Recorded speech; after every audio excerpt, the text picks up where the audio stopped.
Am I the only one that didn't know the iPhone 16 comes with some mind-blowing surprises? Let's dig in. First things first, let's pop open this sleek, minimalist box. Ah, that new phone smell. Right off the bat, the iPhone 16 feels premium, polished edges, that iconic Apple finish. Now let's talk about this stunning display. It's brighter, it's sharper, and the colors just pop. Whether you're binge-watching your favorite shows or scrolling through memes, this screen is a game changer. And check out the new camera setup. With improved low-light performance and ultra-wide capabilities, your photos are about to go from May to wow. But wait, there's more. The battery life? Insane. Say goodbye to your charger for a whole day.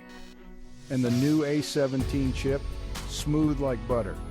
So, is the iPhone 16 worth the hype? Stick around because we've got a lot more to explore in our full review. Hit that like button if you're as pumped as we are. Catch you in the next one.